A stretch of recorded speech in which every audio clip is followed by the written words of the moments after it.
Boa noite, lindas. Vocês responderam em coro, vocês receberam. Em nome de Jesus, vocês são lindas mesmo. Muito especial. Eu estou muito feliz de estar aqui com vocês. Para quem não me conhece, meu nome é Priscila Simões. Eu sou de São Paulo originalmente, mas já estou em Atibaia há 23 anos. E amo essa cidade e essa região. Deus tem colocado um amor muito grande em nossas vidas por esse lugar. Confesso que quando nós viemos, nós não tínhamos ideia do que Deus queria fazer na nossa vida.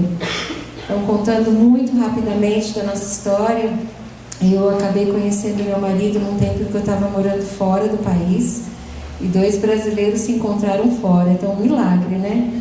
Nós nos encontrarmos fora. Casamos ali, e Deus foi nos chamando para muitas coisas onde nós estávamos. A vida estava andando bem, no trabalho, no ministério, até que um dia Deus começou a colocar um desejo de voltar ao Brasil. Sabe aquela volta ao Brasil que todo amigo fala assim: você tá louco de voltar para o Brasil? Vocês estão aqui. A gente estava morando nos Estados Unidos, né? Vocês estão aqui com a vida de vocês andando, todo mundo querendo vir para cá e vocês querendo ir para lá. Isso 24 anos e meio atrás. Imagina agora, né? Agora a loucura ficou maior, né? De pensar de voltar para o Brasil. Mas não ficou não, porque Deus sabe de tudo. Então, quando Ele colocou esse desejo, nós não tínhamos absolutamente nada encaminhado aqui no Brasil. E eu estava grávida de 4 meses e meio do meu filho mais velho, que completou 24 anos agora, esse mês de abril. Esse desejo foi crescendo no nosso coração. Então nós fizemos uma oração e fizemos uma relação de coisas que nós precisávamos, não só coisas materiais, mas algumas confirmações que nós precisávamos para ter certeza absoluta que Deus queria que a gente voltasse para cá. Nós colocamos 10 coisas nessa lista. E eram 10 coisas grandes, que precisavam assim, de milagres. Eram 10 milagres. Em 2 meses, Deus respondeu os 10 pedidos. Quando Ele respondeu esses 10 pedidos, nós simplesmente dissemos: nós já sabemos que é para voltar para o Brasil. Para fazer o que, nós não sabemos, mas Deus sabe e Ele tem um propósito. Nós retornamos sem trabalho encaminhado, sem muito dinheiro, sem muito recurso, porque a gente teve que meio que fechar as coisas lá, e viemos para cá. E aí, logo em seguida, meu marido começou a trabalhar em São Paulo, e pegando fretado. Eu não sei quantos maridos trabalham fora e andam de fretado para lá e para cá, ou vocês mesmas, né? E nesse fretado que a gente não entendia, a gente falava: poxa vida, a gente tem um chamado para trabalhar mais diretamente com as pessoas, de falar mais do amor de Deus, de expandir o reino. E ele naquele ônibus, 2 horas e meia para lá e para cá, todo dia, 2 horas e meia de manhã, 2 horas e meia à noite. Eu lembro quantas vezes ele chegava em casa e ele falava: eu não sei até quando a gente vai ter que passar por isso. Ele até fez uma música que chamava Até Quando. Ele compôs uma música.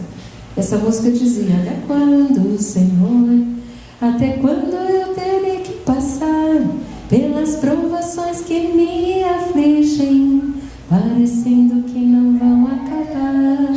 Até quando, Senhor, até quando eu terei que esperar a resposta para os meus clamores, a solução para as minhas orações?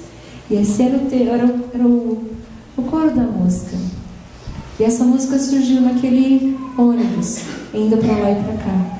Até que um dia alguém falou assim: você sempre é tão amoroso conosco, você é sempre tão querido conosco, e eu acho que tem alguma coisa diferente em você. Se algum dia você quiser abrir sua casa assim, para estudar a Bíblia e a gente poder aprender mais sobre Deus, eu quero levar minha família. E foi naquele ônibus que nasceu uma igreja que nós plantamos em Atibaia, que Deus deu o privilégio da gente plantar ali. E de lá para cá, Deus tem confirmado os nossos passos ao longo desses anos. Há 16 anos, Deus nos deu um chamado para abrirmos uma escola cristã, bilíngue em Atibaia, e temos trabalhado na formação de crianças e adolescentes, preparando eles como líderes que farão a diferença por onde eles andarem. E o que mais que Deus tem para nós? Nós não sabemos, mas a nossa vontade é de servir. Então eu queria dizer que hoje eu vim compartilhar com vocês um pouco da nossa vida, um pouco do que Deus tem feito, porque não tem nada diferente em mim ou em você, porque quem faz a diferença na nossa vida é Jesus. É Ele que muda e transforma a nossa vida. Então Deus tem colocado já, Ele já colocou dentro de nós o melhor. Quando nós falamos em descubra o que você tem de melhor, você já pode colocar a mão no seu coração, e se você teve uma experiência pessoal com Cristo e convidou, tomou uma decisão de segui-lo, de servi-lo, você já pode colocar sua mão no coração e dizer: eu já tenho o melhor dentro de mim. Eu já tenho isso. Agora Deus quer trabalhar através da nossa vida. Ele quer completar a nossa salvação. Ele quer edificar a nossa vida. Ele quer que a gente viva uma vida abundante. Então nessa noite eu queria compartilhar com vocês 4 princípios de Deus que transformaram a minha vida como mulher, como esposa, como mãe, como filha, como irmã. E são 4 princípios. Eu pedi para a Camila que a gente tivesse papel e caneta. Quem trouxe um caderno para anotar? Quem trouxe um papel, uma caneta? Vai distribuir. Então, enquanto elas estão pegando, eu queria que vocês prestassem atenção. Depois que nós ouvimos uma palestra, uma palavra, uma mensagem áudio, um vídeo, depois de algumas poucas horas, nós só guardamos 20% daquilo que nós ouvimos. 20%, gente. Isso não tem nada errado com você. É como a nossa mente funciona. E todas as demais coisas que foram faladas, elas se perdem na nossa memória. A gente não consegue guardar. Então hoje à noite, se você anotar, você vai conseguir levar para casa mais do que 20%. Vocês querem isso? Amém. Amém? Levar mais do que 20%. E também eu queria dizer para vocês uma outra coisa que eu aprendi ao longo do tempo, que a palavra de Deus fala isso, que se você conhece a palavra e não a pratica, presta atenção, você conhece a palavra, você ouviu, você conhece, mas você sair daqui e não praticar essa palavra, a palavra de Deus diz que é como uma casa construída na areia. Vêm as tempestades, as enchentes, os ventos, e a casa não permanece.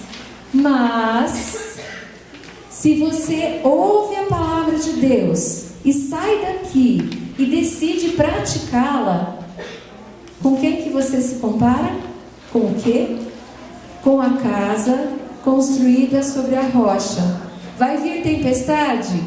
Vai. Vai vir enchente? Vai. Vai vir vento? Vai. Mas a sua casa, a sua vida permanece. Amém? Você quer essa vida? Então você tem que sair daqui com algo que você pratique. Então o que eu vou dizer para você fazer nessa noite é o seguinte: você vai ouvir várias coisas e eu quero que você anote. Sabe aquela palavra que você ouve, uma ideia, um princípio, e você fala assim: isso é para mim, isso é para mim. Anote, porque se você colocar em prática um pouquinho que seja desses princípios que a gente vai compartilhar, a sua vida vai ser transformada. Eu lembro uma vez um amigo nosso de mais idade, um senhor muito sábio. Ele me fez uma pergunta, eu precisava encontrar uma solução e buscar algumas coisas para a escola, e ele me falou assim: você precisa pensar qual é a menor mudança que fará a maior diferença naquilo que você está buscando. Qual é a menor mudança? Qual é esse um princípio princípio, talvez, de hoje. A menor mudança que fará a maior diferença. Então é isso que você vai anotar. Daqui você vai sair hoje, em nome de Jesus, com algo para colocar em prática aqui, ó, saindo ou aqui dentro ainda. Amém? Vocês querem isso? Essa vida abundante, essa vida de mulher vitoriosa, que ouve, que pratica, e a casa está firmada na rocha, e não tem chuva, não tem vento, não tem enchente que derrube a sua vida, em nome de Jesus. Amém? Então vamos lá. Eu gostaria de falar de um primeiro princípio, na verdade eu já falei um pouco, que é esse de ser ensinável. A qualidade de ser ensinável. Essa é uma das qualidades mais preciosas na vida de qualquer pessoa, de sermos eternos aprendizes. Sempre temos algo para aprender, sempre. Não importa a idade que nós temos, tudo que nós já passamos, a experiência da nossa família, a história da nossa família, a nossa experiência profissional, não importa onde você trabalha, a quantidade de livros que você já leu, a quantidade de cursos que você pode ter feito, sempre temos algo a aprender. E uma palavra que marcou muito a minha caminhada, e eu imagino que tenha marcado de muitas de vocês aqui, é o princípio que está em Mateus 11, 28. Esse princípio é aquele versículo que todas nós conhecemos, e se você quiser ir repetindo comigo, quando Jesus fala: vinde a mim, todos vocês que estão cansados e sobrecarregados, e eu aliviarei. Mas ele continua, e ele fala assim: e aprendei de mim, porque sou manso e humilde de coração, e encontrareis descanso para a sua alma. Ele fala: aprendei de mim. O nosso maior mestre é o Senhor Jesus. Agora imagina, o Senhor do universo, que junto com o Pai criou todas as coisas, Ele habita em nós, e Ele nos chama para aprendermos dele. Então esse primeiro princípio é que nós precisamos aprender do Senhor Jesus em todo o tempo. Só que o Senhor Jesus, Ele fala de muitas maneiras. Ele fala através da palavra, Ele fala através do Espírito Santo em nós. Muitas vezes Ele fala conosco no silêncio da nossa alma, Ele fala conosco. Ele usa pessoas. Deus usa todas as circunstâncias para falar conosco. Ele fala conosco até através dos nossos erros. Não é verdade? Dói pra caramba. Mas Ele fala através dos nossos erros. Ele fala através dos erros das outras pessoas. Ele fala conosco de muitas maneiras.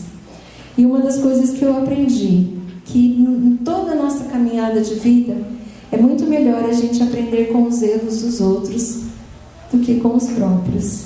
Sabe por quê? Dói menos. Dói menos. Então fala para a pessoa que está aí pertinho de você: eu quero muito aprender com os seus erros. Vai doer menos. Amém? Então vamos lá. Outro princípio da palavra de Deus maravilhoso, que está em Romanos 12, 2. E fala assim, 12, na verdade, 1 e 2. Romanos 12, 1 e 2. Esse vocês também conhecem muito bem.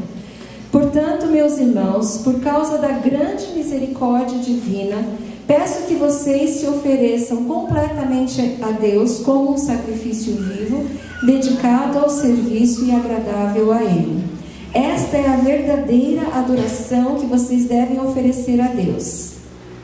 Até aí muito lindo, né? A gente se apresentar a Deus como um sacrifício. Aí vem o versículo 2. Não vivam como vivem as pessoas deste mundo, mas deixem que Deus os transforme por meio de uma completa mudança da mente de vocês. Algumas versões falam, mas transformai-vos pela renovação da vossa mente. Assim vocês conhecerão a vontade de Deus. Isso é, aquilo que é bom, perfeito e agradável a Deus. A renovação da nossa mente é um dos segredos, é uma chave que destrava a nossa vida. A renovação da nossa mente é uma escolha de cada uma de nós. Muitas vezes nós ficamos orando e pedindo a Deus milagres, pedindo a Deus respostas, pedindo a Deus que Ele mude uma pessoa que mora com você, seu marido, seu filho. A gente pede tanto a Deus e parece que nada acontece. E de repente Deus sussurra, ou talvez hoje à noite vai te dizer que na verdade Ele está esperando uma mudança em você. A renovação da nossa mente é o que nos permite entender e conhecer a vontade de Deus. Sabe o que é renovação da sua mente? Renovação da nossa mente é você pegar aquilo que não é de Deus e trocar por uma coisa nova. Aquilo que você sabe que não é de Deus e trocar. E como a gente naturalmente embarca nos pensamentos mais horríveis ao nosso respeito, a respeito das pessoas ao nosso redor, nós vamos assim, com a maior facilidade, acreditamos nas piores coisas a respeito de nós. A gente se olha no espelho, a gente se acha feia, a gente se acha inadequada, a gente se acha limitada. Às vezes a gente fala, como eu sou burra, como eu sou tapada. A gente se olha no espelho ou a gente fala para si mesmo, eu não consigo fazer isso, eu não tenho capacidade para fazer isso, eu não posso fazer isso. Como a gente tão espontaneamente segue essa linha de pensamento sobre a nossa vida. Isso é natural. Mas sabe o que é sobrenatural? Renovar a sua mente. Isso é sobrenatural. Agora, responde para mim, o que é mais fácil? Pensar mal de si mesma ou pensar muito bem a seu respeito? O que é mais fácil? Pensar mal. É muito fácil. E não me digam que vocês não pensam um monte de coisas ruins ao seu respeito todos os dias. Todos os dias. Eu nunca vou conseguir fazer isso. A minha família nunca vai conseguir alcançar isso. O meu tempo já passou. Eu já estou velha.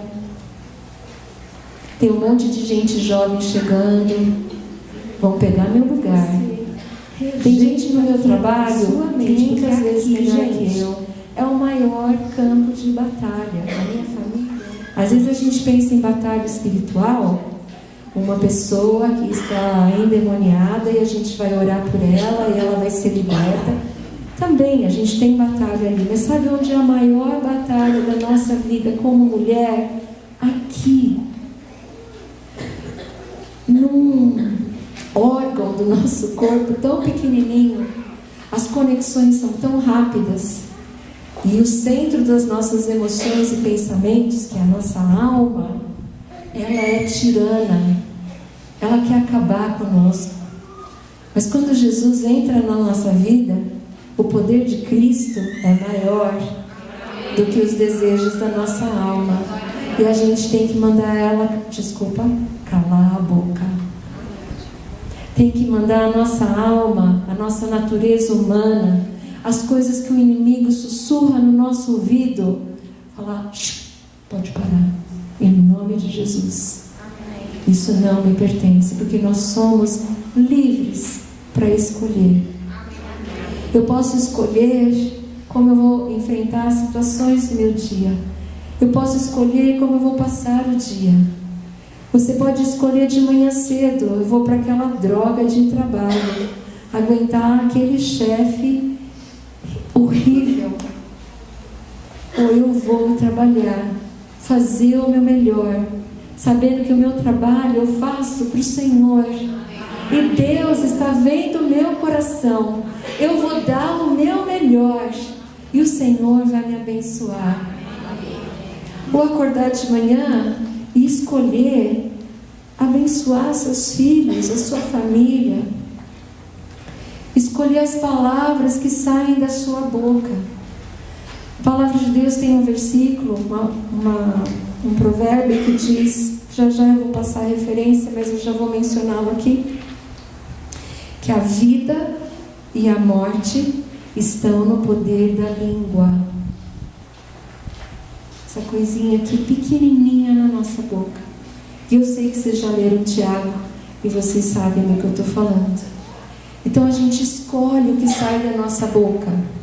Às vezes a mente pensou. Agora, pior do que a mente pensar um monte de coisa ruim é a boca abrir e falar cada uma delas. Freie a sua boca. Fale para elas. E aquilo que ia sair brega. Fale, eu vou abençoar minha família. Eu vou abençoar meu chefe. Eu vou abençoar os meus colegas. Com um sorriso. Com um bom dia. Com um abraço. Com o amor, às vezes expresso através dos seus olhos. Você já expressou, já se sentiu amada pelos olhos de uma outra pessoa? Amar com os olhos. Sabe aquele olho atento, de quem se interessa pelo outro, de quem está atento às necessidades da outra pessoa? Amar com seus olhos é uma escolha. Isso é renovar a mente. Fala, eu posso ficar na minha, reservada, ou eu posso decidir amar. Eu escolho sorrir.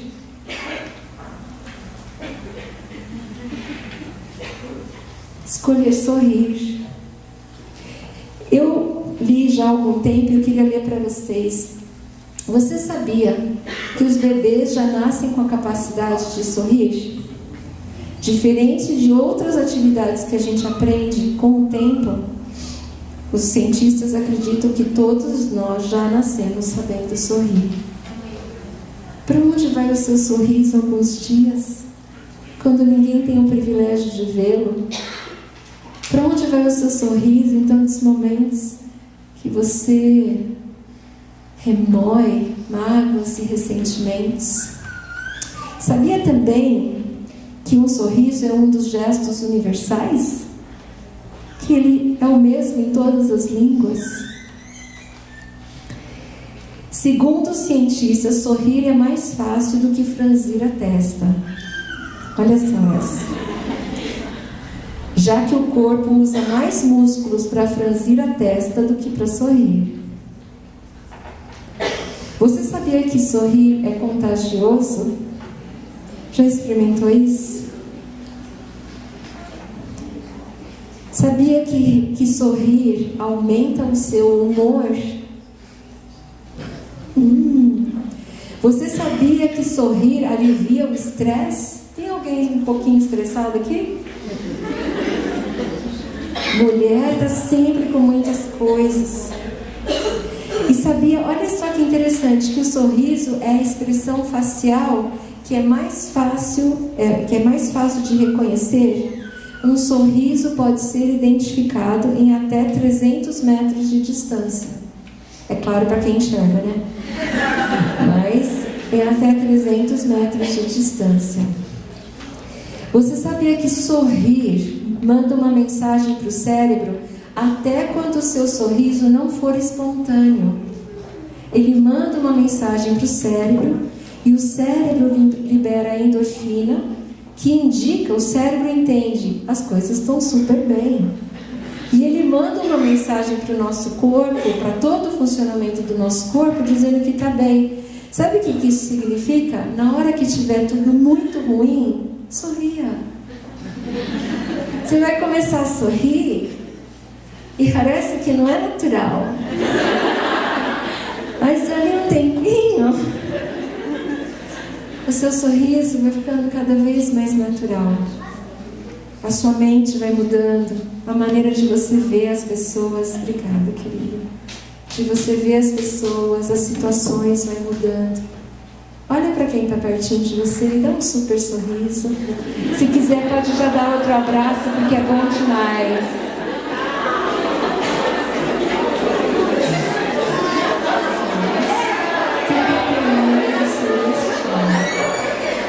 São suas decisões e não as suas condições.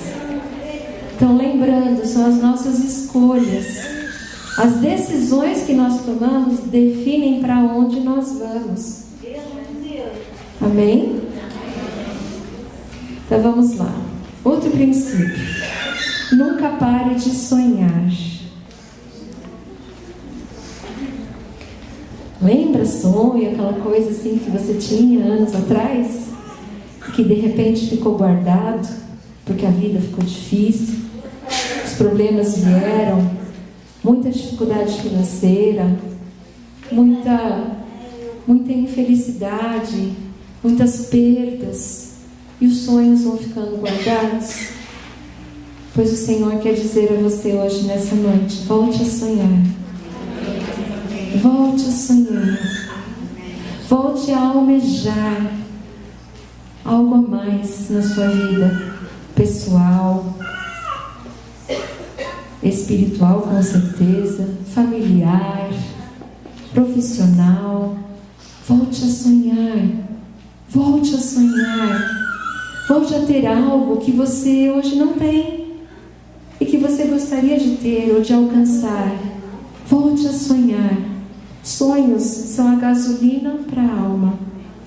Nós precisamos de sonhos na nossa vida, porque Deus é um Deus que transforma o nosso presente, transforma o nosso passado, e nos lança para o futuro. Deus é um Deus que olha para o futuro.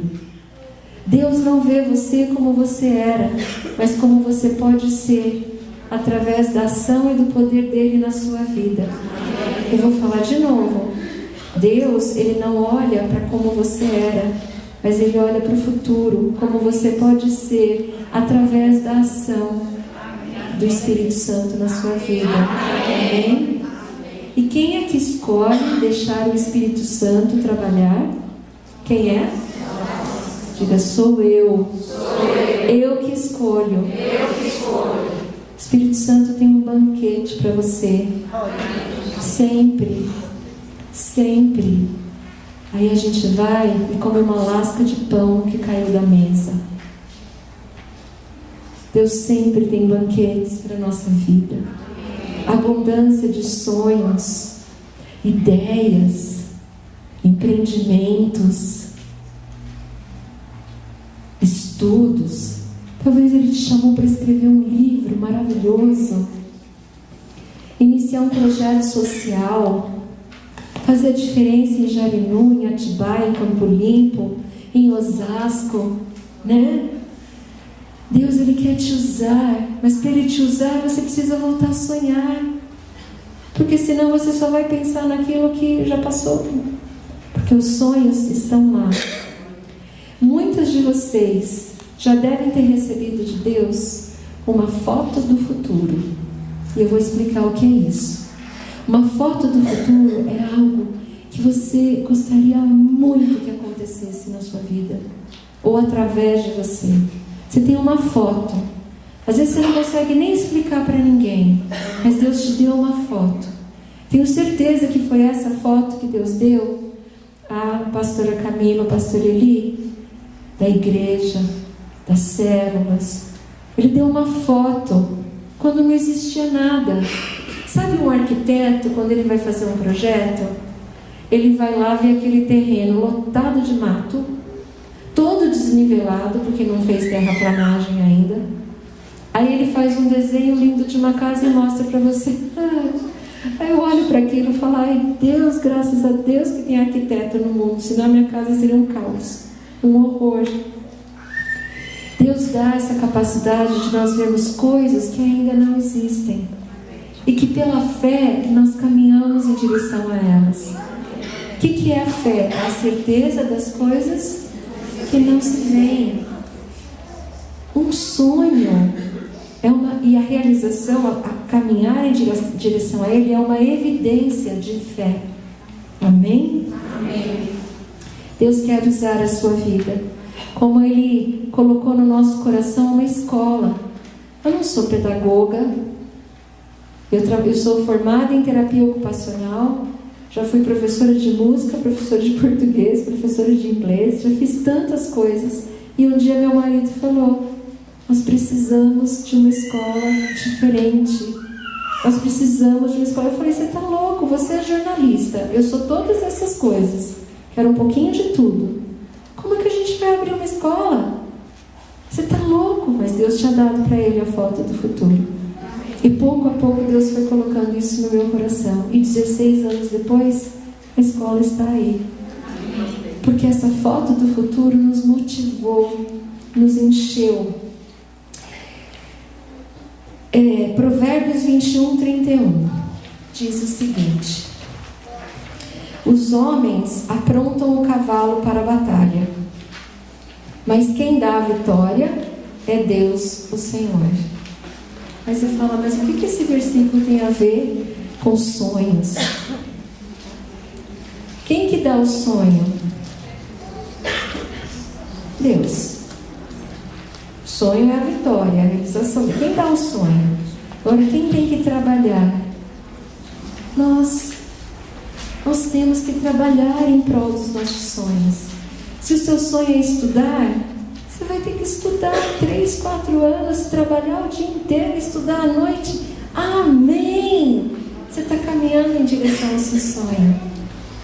Se o seu sonho é um empreendimento, quantos aqui são empreendedores? São donos de uma empresa ou de um empreendimento? Tem alguém aqui?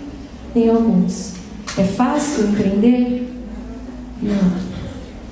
É muito difícil. Enquanto eu era funcionária, eu achava que o dono da empresa só tirava proveito.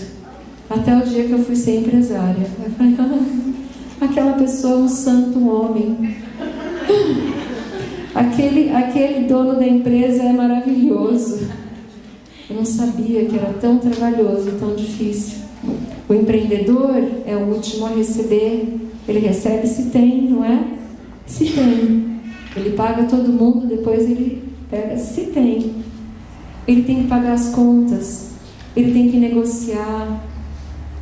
Ele às vezes tem que parcelar coisas que ele não tem condição de pagar à vista. E ninguém sabe disso. Ele é o primeiro a chegar, o último a sair.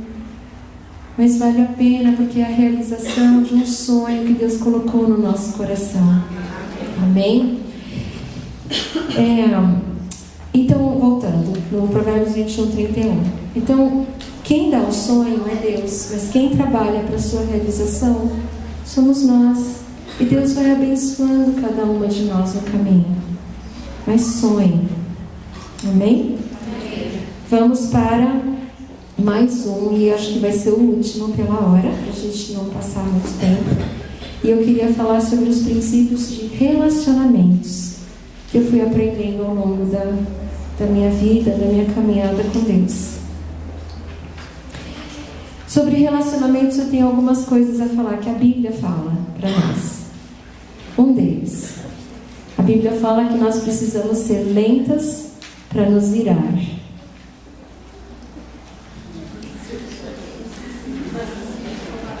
Eu tinha colocado um aqui, que é um princípio também da Bíblia, que é ouvir primeiro. Aí depois que eu coloquei, eu olhei, falei: não, eu não vou poder falar disso. Eu vou ter que tirar esse. Até brinquei com meu marido e meu filho. Eu falei: gente, eu pus esse ouvir primeiro, os dois. Olharam para a cara do outro.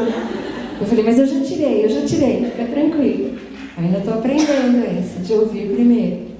Mas ser lenta para se irar. Nós temos uma capacidade de, em poucos segundos, irmos de 0 a 100.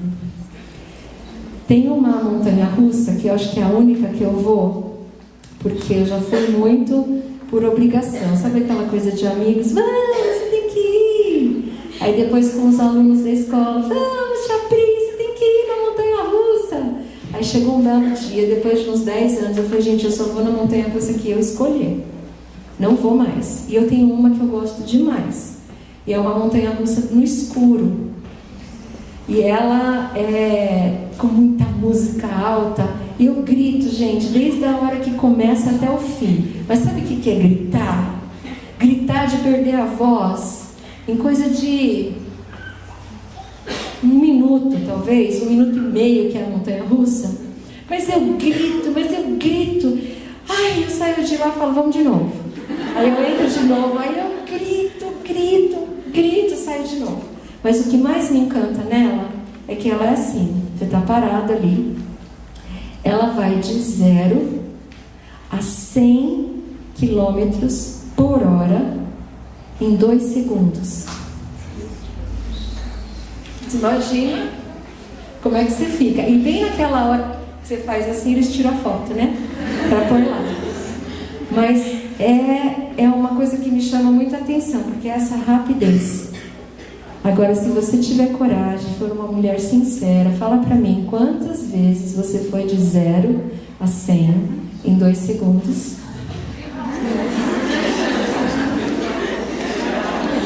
De 0 a 100 em 2 segundos. Pois a Bíblia fala que nós temos que ser lentas para nos irar. Sabe qual é a melhor maneira de você ser lenta para se irar? Ficar quieta. Quieta. Fechar sua boca. Mesmo que lá dentro está tudo fervendo, espera um pouco para falar. Aquiete-se. Espera um pouco. Eu tenho aprendido isso, a esperar um pouco para falar. Porque uns 15 minutos depois, você já está diferente. Às vezes eu tenho na escola algum assunto muito tenso para resolver e as pessoas vêm e falam para mim, então, por que aconteceu isso? Por que você tem que ver? Eu falo para todo mundo, espera um pouquinho, me dá 5 minutos. Eu fecho a porta da minha sala, dou uma sentada, oro, respiro. Aí quando eu penso um pouquinho sobre a situação, depois eu saio. Então muitas vezes eu não preciso nem falar, eu já falo assim, você quer 5 minutos, né? Me dá 5 minutos. Para eu não ir de 0 a 100 em 2 segundos. E falar o que eu não devo para as pessoas que eu mais amo e machucá-las profundamente. Outro princípio, seja rápida para perdoar. Aí você pode ir de 0 a 100 em 2 segundos, tá? Tá liberadíssima. Mas é rápida mesmo, gente. É rápida mesmo. Eu estou falando de coisas simples do dia a dia, tá bom? A gente poderia ir muito mais a fundo em outras questões. Mas eu quero falar das miudezas do dia a dia. Porque a palavra de Deus fala que não são os lobos, são as raposinhas. São essas miudezinhas que vão entrando na nossa vida que a gente nem percebe. Daqui a pouco a gente está ranzinza, chata, falando mal de todo mundo, achando que todo mundo está errado, que só você está certa, reclamando, julgando. As raposinhas que vão entrando. Seja rápida para perdoar, não guarde no coração a mágoa, o ressentimento, ou se você se sentiu deixada de lado. Esses são aqueles pensamentos que a gente falou no começo, para você falar, isso não me pertence. Eu não vou guardar isso no meu coração, porque se você guardar o que era uma poeirinha, vai virar uma raiz profunda de amargura. Porque nenhum problema de relacionamento começa grande. Ele começa pequenininho. E ele vai entrando. Então, seja rápida para perdoar. Rápida. Tenha essa leveza de liberar essa pessoa que te fez mal rapidamente. E o mal, gente, quanto menor a situação, mais rápido tem que ser. Amém? Amém. Vamos praticar isso? Amém. Comprometa-se a evitar conflitos. É uma decisão. Você ser uma pessoa que não se envolva em conflitos. Quando eu me casei, as nossas famílias, meu pai é pastor, e serviu muitos anos na igreja, avô pastor, bisavô pastor, do lado do meu marido, pai pastor, bisavô pastor, tio pastor, Nosso casamento devia ter uns 8. Meu marido falou, vamos convidar todo mundo, porque na falta de um tem outra, falta de um tem outra, falta de um tem outra, e a gente casa. Não vai faltar pastor para fazer o casamento. E o que aconteceu logo que a gente casou? Só tem cacique nas nossas famílias. Na sua também? Quando tem muito cacique, pouco índio? Só tem cacique, não tem índio na família? A nossa só tem cacique. E logo quando a gente casou, eu lembro que nós estávamos resolvendo as coisas do casamento e todo mundo tinha opinião. Todo mundo tinha opinião, todo mundo tinha o melhor jeito para fazer a festa do casamento, o melhor jeito para a cerimônia, o melhor lugar para a gente morar. Todo mundo tinha alguma coisa para falar. E a gente percebeu que nós precisávamos, desde o início do nosso casamento, tomar uma decisão. E nós fizemos. Amanhã, gente, eu completo 28 anos de casada. 28 anos. Mas por conta de uma decisão. Lembra das escolhas? A gente é que escolhe. Nós escolhemos e decidimos que nós nunca alimentaríamos conflito na nossa família. Nem com os nossos pais, nem com os nossos irmãos. Com ninguém na família. Foi uma decisão. Foi tudo tranquilo? 28 anos?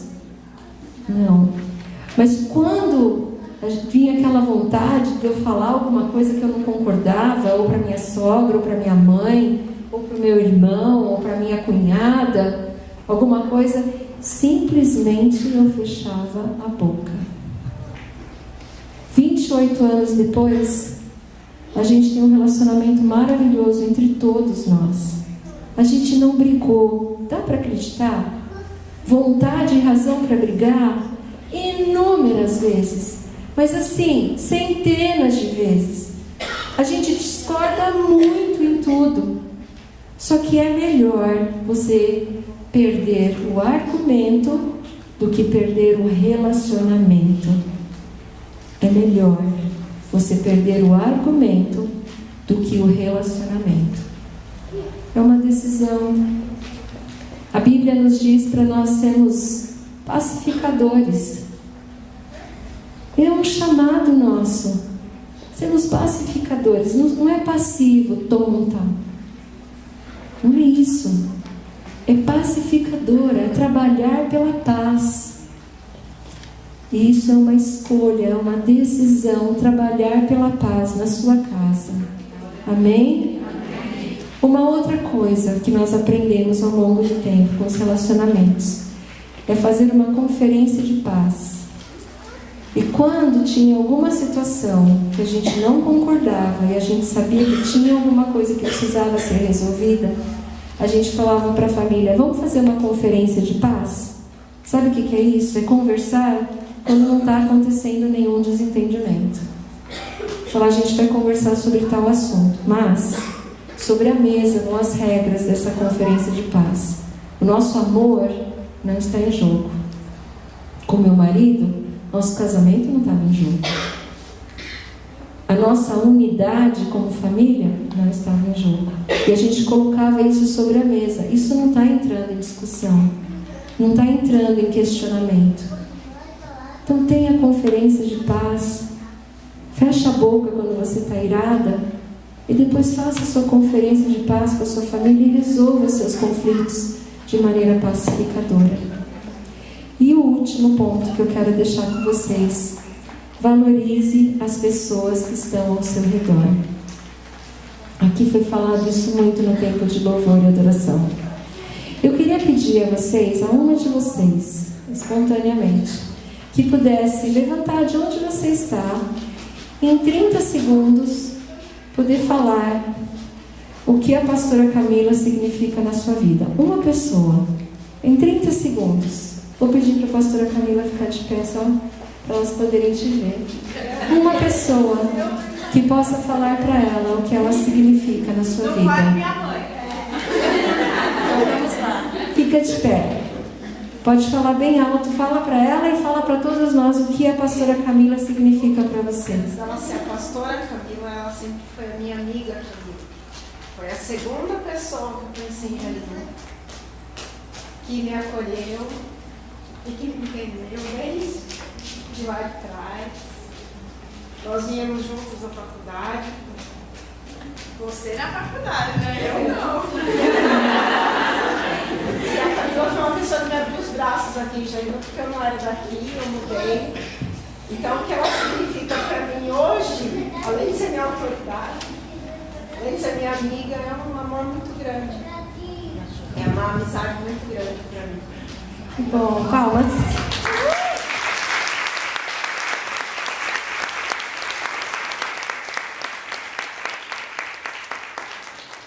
Quanto tempo levou para ela falar isso?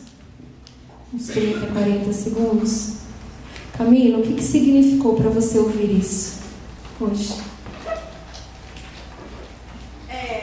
Glória a Deus, porque eu já sabia, ela sempre expressou o amor dela por mim. Eu fiquei mais feliz por não ser uma surpresa, porque não sendo uma surpresa, é porque eu me sinto amada, né? Ela sempre expressou esse amor dela por mim, a gente sempre fala uma para outra, eu te amo, sempre.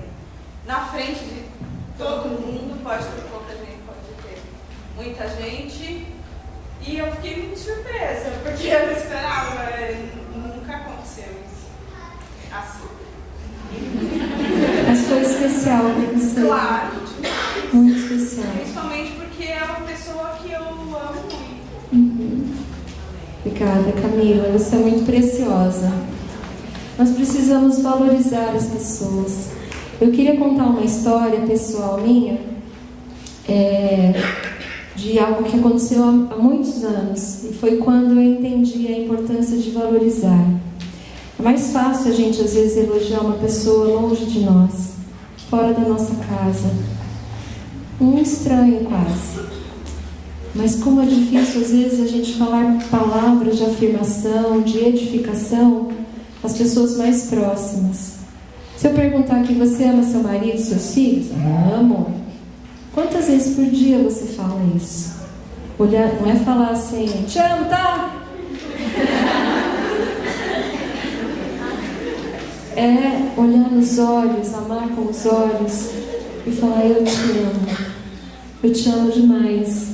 Você é uma das pessoas mais importantes da minha vida. Mas eu tive um tempo em que eu não falei muito isso para o meu marido. Aliás, eu falava bem pouco. Foi um tempo muito difícil no começo do nosso casamento e um tempo em que a gente passou por uma perda muito grave financeira na nossa vida. Então foi muito difícil, a gente praticamente perdeu tudo que nós tínhamos. E lá no fundo, às vezes eu achava que era culpa dele. E aquilo me magoou muito. E eu me reservei de elogiá-lo, porque eu achava que eu não tinha muita coisa para elogiar. Me reservei de expressar amor. Aparentemente estava tudo bem, mas a minha boca estava fechada e meu coração também. Aí um dia, Deus me deu um sonho.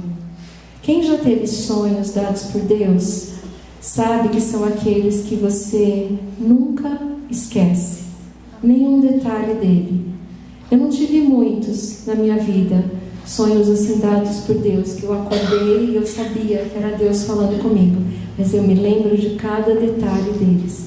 E um dos sonhos foi o seguinte: meu marido no sonho tinha sofrido um grave acidente de carro e ele estava inconsciente no hospital, na UTI.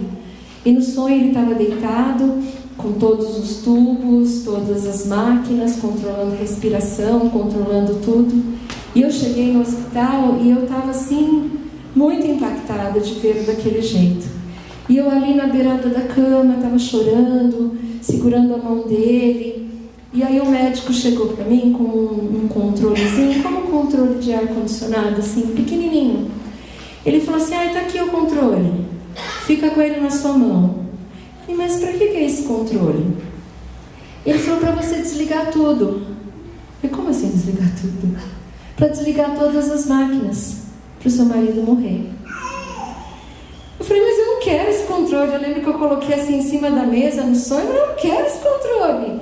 Eu não quero fazer isso, eu não quero nem ele na minha mão, porque de repente eu aperto o botão, eu não quero esse controle. Ele falou, não, esse controle é seu. Porque você tem a capacidade e o controle de matar o seu marido, de tirar a vida dele. E eu acordei com isso. Só que eu acordei num choro muito grande. Porque no momento que ele falou, o poder de tirar a vida do seu marido está nas suas mãos, naquele momento, eu entendi o que era. E eu comecei a chorar, porque Deus me deu profundamente, quem já perdeu alguém sabe do que eu estou falando. Ele me deu a dor, o vazio, a ausência, a tristeza profunda de viver sem Ele. Naquele sonho eu senti isso profundamente. Eu senti a dor da morte. Eu senti a dor da perda. Eu senti a dor da saudade que não pode ser saciada. Eu senti a dor da solidão. Senti ali aquela dor profunda. E eu acordei e eu chorava porque eu estava sentindo aquela dor. Eu sabia que ali Deus estava me dando a experiência da morte no sonho. Era tão real que eu achei que era de verdade. E quando eu acordei, chorando, isso no meio da noite, eu abracei o meu marido e eu comecei a abraçá-lo e beijá-lo porque eu sabia o que Deus estava falando. Você mata o seu marido a cada dia quando você não fala para ele o quanto você o ama, o quanto ele é especial para você, o quanto ele é querido, o quanto ele é o homem da sua vida, a pessoa que eu escolhi para você. E naquele momento eu abracei e eu beijava ele, eu chorava, eu beijava ele, eu chorava. E ele acordou assim, olhou para mim, né? Ele falou, o que foi, amor? Eu te amo, pessoal, eu te amo. Ele falou, amor, não sei o que está acontecendo, mas pode continuar.